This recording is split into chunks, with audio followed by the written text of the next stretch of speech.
성녀 마리아 파우스티나 수녀의 일기. 사순절이 시작되기 전 이틀 동안 우리는 기숙사 여학생들과 함께 속죄를 하기 위한 조배를 1시간씩 했다. 조배 시간 동안에 2번 다 예수님을 뵈었다. 채찍질을 당하신 후의 모습이었다. 내 영혼은 아주 심한 통증을 느꼈는데 마치 내가 나 자신의 영혼과 나 자신의 몸 안에서 그 모든 고통을 체험하고 있는 것 같았다. 1936년 3월 1일 오늘 미사 시간에 하느님께서 원하시는 일들을 실현하기 시작해야 한다는 신비로운 힘과 충동이 나를 감쌌다.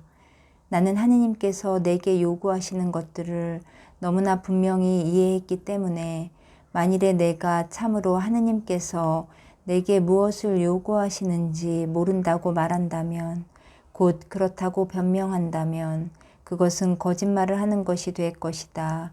왜냐하면 주님께서 당신의 뜻을 나에게 아주 분명하고 뚜렷하게 알려주고 계시기 때문에 나는 한 점의 의혹의 그림자도 가질 수가 없기 때문이다. 주님께서 당신의 영광과 수많은 영혼들을 위해서 하고자 하시는 이 일을 내가 수행하지 않고 뒤로 미룬다면 지극한 배은망덕이 된다는 것을 나는 깨달았다. 그리고 그분은 당신 자비의 영원한 계획을 실현하시기 위해서 나를 비천한 도구로 사용하고 계시다는 것도 깨달았다. 내 영혼이 하느님의 뜻에 더 저항한다는 것은 얼마나 큰 배은망덕인가. 이제는 아무것도 나를 막지 못할 것이다. 박해도, 고통도, 경멸도, 협박도, 애원도, 굶주림도, 추위도, 아첨도, 반박도, 불행도, 친구들도, 또는 원수들도 그 어떤 것도 나를 막지 못한다.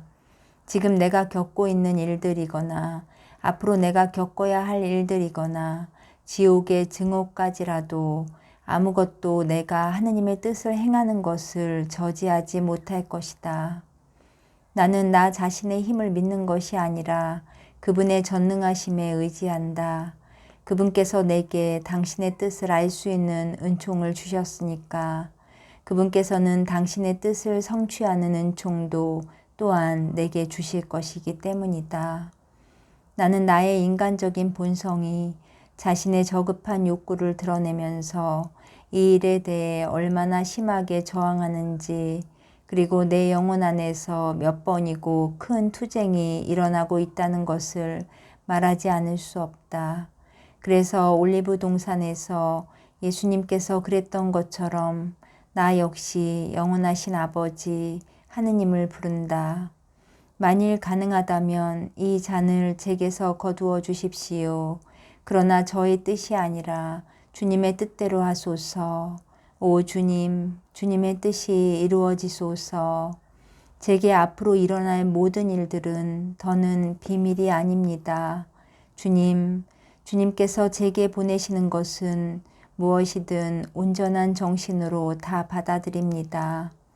오 자비로우신 하느님, 저는 주님께 의탁합니다. 그리고 주님이 영혼들에게서 받고자 하시는 믿음은 제가 제일 먼저 보여드리고 싶습니다. 오 영원한 진리이시여, 저를 도와주시고 제 삶의 길을 비추어 주십시오. 그래서 주님의 뜻이 제 안에서 성취되게 해 주십시오. 저의 하느님, 저는 주님의 뜻을 완성하는 것 외에는 아무것도 바라는 것이 없습니다. 그것이 어렵든 쉽든 개의치 않습니다. 저로 하여금 주님의 뜻을 실천하도록 만드는 비상한 힘을 저는 느낍니다. 저를 속박하는 것이 꼭 한 가지 있는데 그것은 거룩한 순명입니다. 오 저의 예수님, 주님은 한편으로는 저를 재촉하시고 다른 한편으로는 저를 제지하십니다.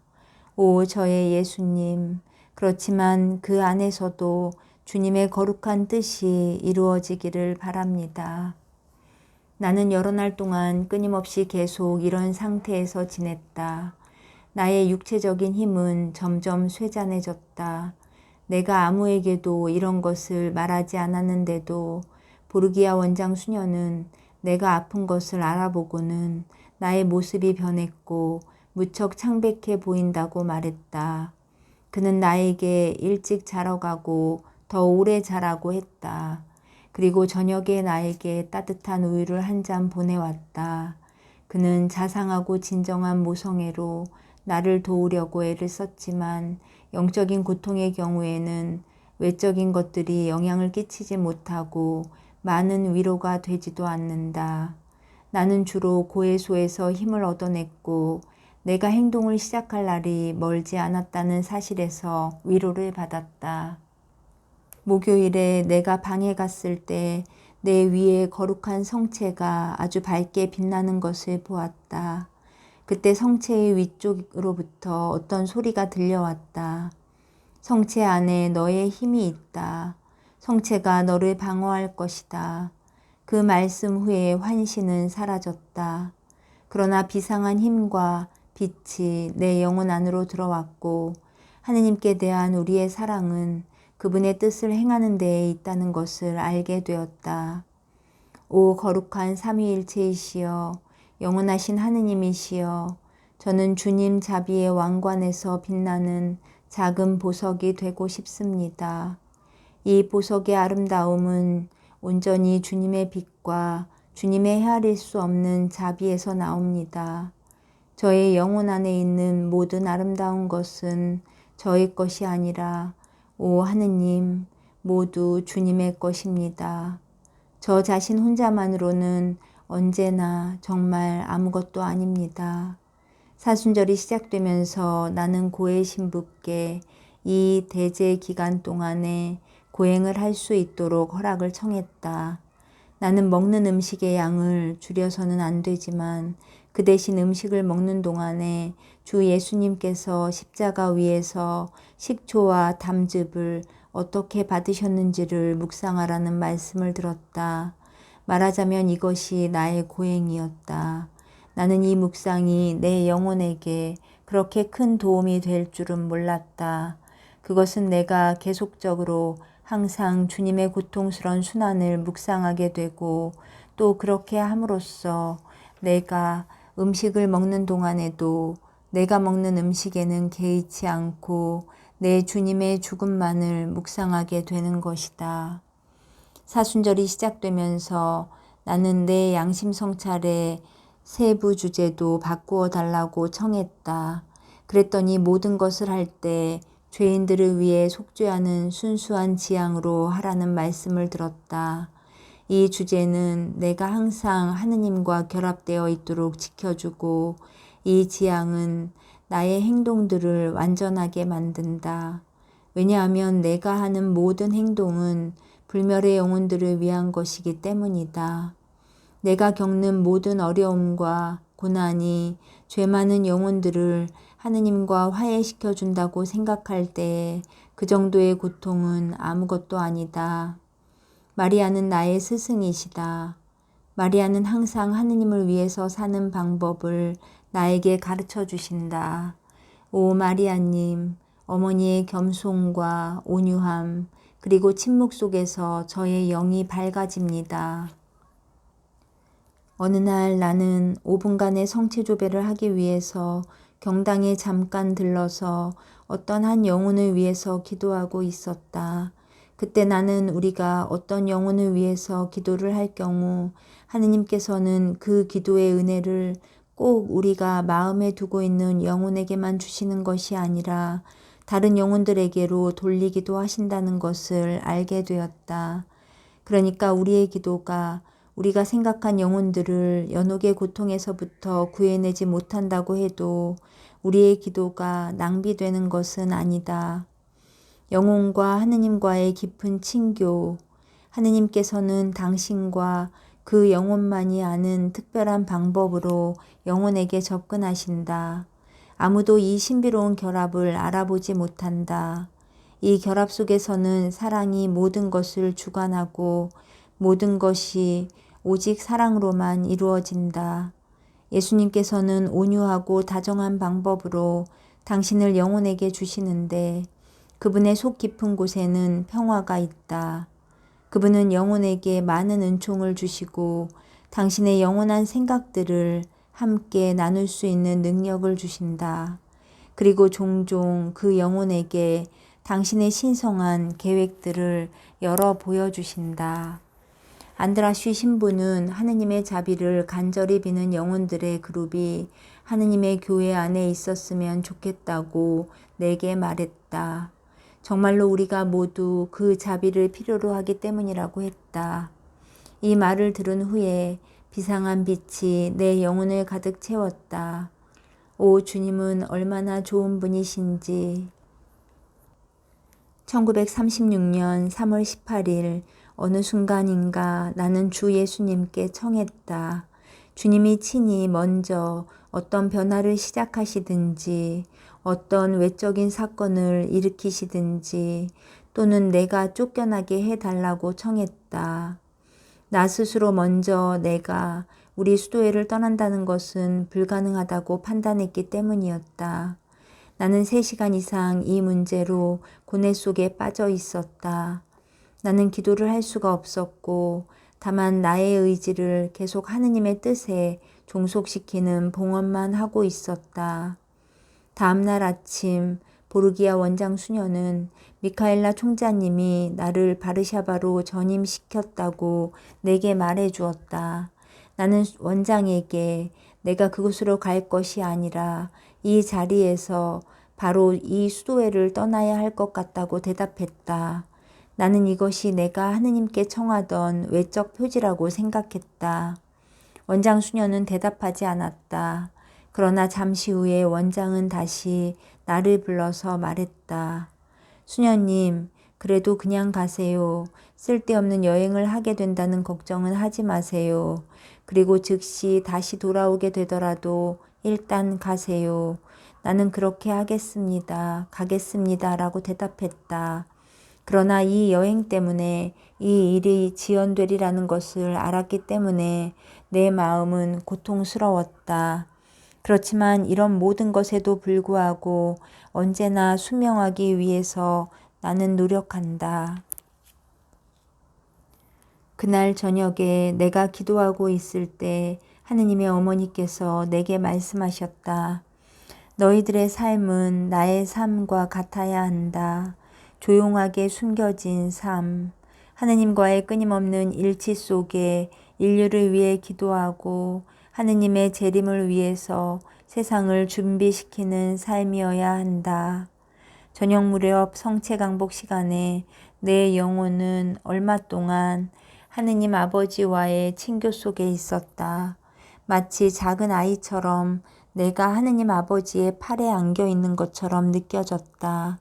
그리고 내 영혼 안에서 이런 말씀을 들었다. 내 딸아, 아무것도 무서워하지 마라. 모든 반대자들이 다 내 발치에서 산산이 부서져 버릴 것이다. 이 말씀을 들은 후에 깊은 평화와 신비로운 내적 고요가 내 영혼 안으로 들어왔다. 주님께서 내게 베풀어 주시던 도움과 원조를 거두어 가셔서 나는 결국 다시 혼자가 될 것이고 무엇을 해야 할지도 모르게 될 것이라고 주님께 불평했다. 그러자 이런 말씀을 들었다. 두려워하지 마라. 내가 언제나 너와 함께 있다. 이 말씀을 들은 후에 다시 평화의 심연이 내 영혼 안으로 스며들어왔다. 그분의 현존이 나를 완전히 꿰뚫으시는 것을 느낄 수 있었다. 내 영은 빛으로 흘러넘쳤고 내 몸도 마찬가지로 이 빛 안에 잠겼다. 내가 빌루노를 떠나기 전 마지막 날 저녁에 한 나이 많은 수녀님이 자기 영혼의 상태를 나에게 열어 보여 주었다. 그 수녀는 벌써 몇 년 동안 내적으로 고통을 겪고 있었다. 그는 자신의 고해성사가 잘못되어 왔던 것 같고 예수님께서 자신을 용서해 주셨는지도 의심스럽다고 말했다. 나는 그에게 이런 것을 한 번이라도 자신의 고해 신부에게 이야기한 적이 있느냐고 물어보았다.